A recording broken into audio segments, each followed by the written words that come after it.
kumana na naman itong si Inday. Oh, napanood niyo na ba yung latest interview niya? Na nandun siya sa Netherlands ngayon, 'di ba? Sa The Hague. Nasa The Hague na naman. Okay. So kumana na naman. Kasi nga, 'di ba? Tinawag siyang failure ng Malacanang. Totoo naman, inutil talaga. Kung inutil sa inutil, inutil talaga. Namasyal po ng namasyal. Mas marami pa siyang travel kaysa sa presidente. Yung presidente nagta-travel for state visit, work visit. Yung sa kanya, hindi ko alam kung ano. Pero tinatawag niya daw, part daw yun ng work niya. So, it means, ang gumagastos ang gobyerno. Kasama pa yung mga staff. So, ito, kumana na naman. Kaya daw siya talaga nag-resign. Dahil nga daw doon sa kaya daw siya naging talagang desidido mag-resign kasi daw nung magre-resign siya, nagpunta daw siya ng Malacanang ng 10:30. And naabutan niya daw si PBBM na amoy alak. At sa kanya daw pananaw na yung alak na yon ay whiskey. Pero hindi niya daw nakitang uminom. Ang sinabi niya is naamoy niya. And sa kanyang pananaw, ito ay whiskey. So, alam niyo mga ka-fake news naman ni Inday Sayad, no? Wala na lang talaga, nagpapapansin na lang talaga. Hindi ko pero alam niyo, ito ang mga kinakagat ng mga ibang DDS. Yung mga ganyang ni Inday, ni Maharlika at yung mga vloggers nila. Yung magsasabi ka ng kwento, may sasabihin ka pero wala kang inilalabas na resibo.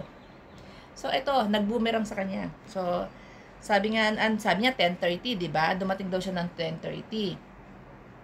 At amoy alak daw si umaga amoy alak daw sa pananaw niya is whiskey. So ito, inilabas na Malacanang. Inilabas na Malacanang.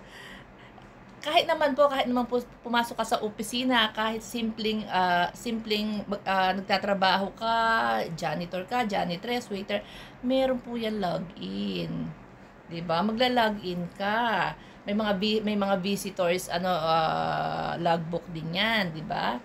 So 2:21 po nag-arrive ang sinungaling na Inday Sayad. 2:21 in the afternoon. Pero sinasabi niya 10:30. Sino yung nakausap kaya ni Inday nung 10:30? Napasobra yata. So feeling niya siguro 10:30 may ebidensya. 2:21 po doon sa logbook kung anong oras siya dumating. 2:21 in the afternoon, hindi 10:30. So ano ang pinagsasasabi nito ni Inday? No? At saka kung matatandaan po natin, gumawa ako ng video na si PBBM po ay isa na lang ang kidney.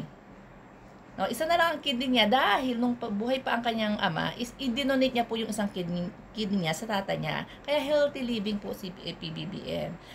Yung sinasabi niyang alak-alak in the morning, hindi na po pwede yan kay PBBM. At saka nakita niyo naman po ang katawan ni PBBM. Fit na fit. No? Nag-i-exercise yan. Maaga nagigising. Lagi pong maaga nagigising yan. 6 a.m. yata, 5 a.m. No?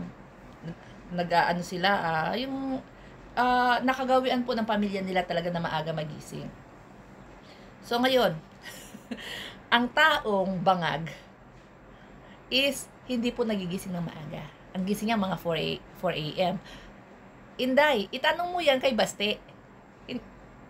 Kung anong oras, kung ano siyang oras pumapasok sa munisipyo. Di ba, mga alas, ang balita ko, mga alas 4. Itanong mo yung mga bagay. Ikaw, hindi ba? Anong oras ka ba pumapasok sa opisina mo as OVP, as DepEd before? At lagi ka pang wala sa opisina mo. Ngayon, ibinabato na naman po niya doon dito sa mga dissenting pamilya na ito. Gusto po, lahat talaga ng baho, lahat ng bulo, ibinabato po sa kabila. Kaya ang nangyayari po, nagbo-boomerang po sa kanya. Nagbo-boomerang. Nakikita niyo ba yung mga, yung litrato niya na nasa The Hague siya ngayon, sa Netherlands. Gusto po, Mulat na mulat po ang mata, gising na gising. Akala mo yung laging nagugulat? Ako, hindi ako nung kabataan natin. Kasi, alam mo na yung mga estudyante, di ba, yung mga, lalo mga senior, makikita mo yung mga lalaki, sunod-sunod nagsisipasok yan. Akala mo laging nagugulat, lagi gising na gising, ganun na ganun yung mata, oh, ganun na ganun. Di ba? Gising na gising sila. Magugulatin sila. Para silang, pag tinawag mo pa lang, nakaganon na agad yung mata eh. Ganyan sila sa mga nangangamoy na yan. Alam natin yan, hindi naman tayo ignorante sa mga ganyang bagay. So, ito na nga. O, hindi niyo ba napapansin ang mata ng lola ninyo? Hindi ko na nga yan tinatawag na busy. It's Inday Sayad, Lustay, Gastadora, Lacuachera. Busy nyo na lang. O, ayan.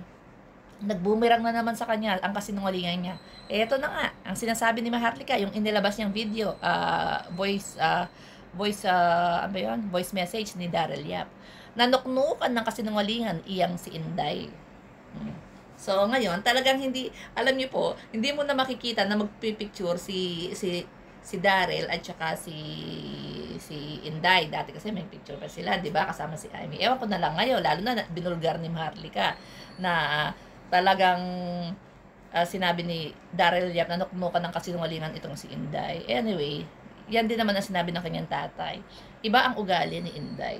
Kahit ang nanay niya hindi siya kayang pigilan, di ba? Matigas ang ulo at iba talaga ang ugali niya. And sinabi rin naman ng tatay niya na hindi siya pwedeng magpresidente.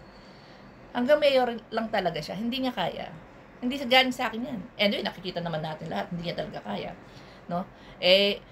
Nagme-meltdown siya eh. Diyos ko, baka pag nag-meltdown yan, ipapahamak niya ang buong Pilipinas, di ba? So, ayan. Good luck. For sure, papaniwalaan na naman ito ng mga iba.